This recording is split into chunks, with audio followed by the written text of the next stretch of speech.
आई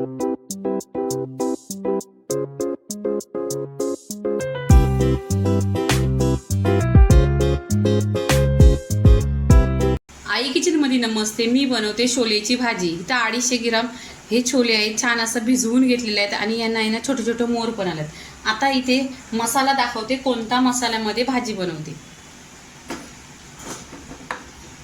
इथे काला मसाला 1 चमचा, आगरी मसाला 1 चमचा, धना पावडर अर्धी चमचा, गरम मसाला अर्धी चमचा, बडीशेप पावडर अर्धी चमचा, अर्धी चमचा हल्दी पावडर आणि अर्धी चमचा काश्मीरी लाल मिरची पावडर।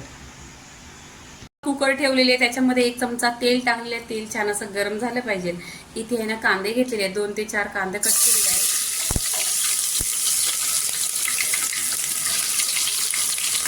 इथे फ्रेश कढीपत्ता टाकायचा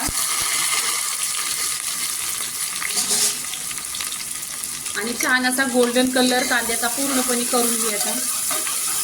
इथे कांदा छान असा गोल्डन कलर झालेला आहे। आता 2 इथे टोमॅटो टाकायचं। टोमॅटो टाकल्यानंतर आहे ना इथे चवीनुसार नमक टाकायचं। नमक टाकल्याने सॉफ्ट होतो। छान असं तेलावर परतून घ्यायचं। तेलावर परतल्यावर इथे आहे ना अद्रक लसणाची पेस्ट टाकायची 1 चमचा। छान अशी तेलावर अद्रक लसूण मिक्स करून घ्यायचा, परतून घ्यायचा तेलावर पूर्णपणे। अद्रक लसणाची कच्चा पण निघाला पाहिजे।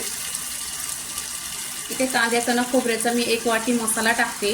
हा कांदा खोबरा छान असा भाजून घेतलेला आहे आणि मिक्सरला वाटून घेतलेला आहे। आता इथे सुके मसाले टाकायचे। मसाला आहे ना छान असं मिक्स करून घ्यायचं। इथे छोले टाकायचं आणि बटाटे टाकायची।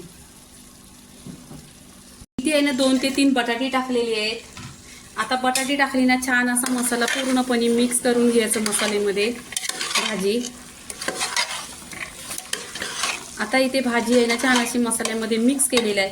इथे पाणी टाकायचं, गरम करायचं पाणी। इथे 2 ग्लास पाणी टाकते।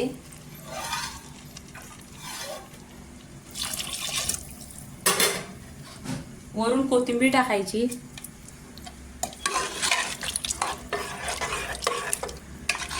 आणि आता इथे ना कुकरचं ढाकण लावायचं आणि 2 शिट्ट्या काढून घ्यायच्या। इथे आता 2 ते 3 कुकरच्या शिट्ट्या काढायच्या। इथे ना 2 ते 3 शिट्ट्या काढून घेतलेल्या आहेत आणि छान असं छोले शिजलेले आहेत।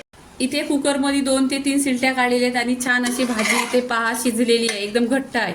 ही भाजी टिफिनला नेली तरी चालेल।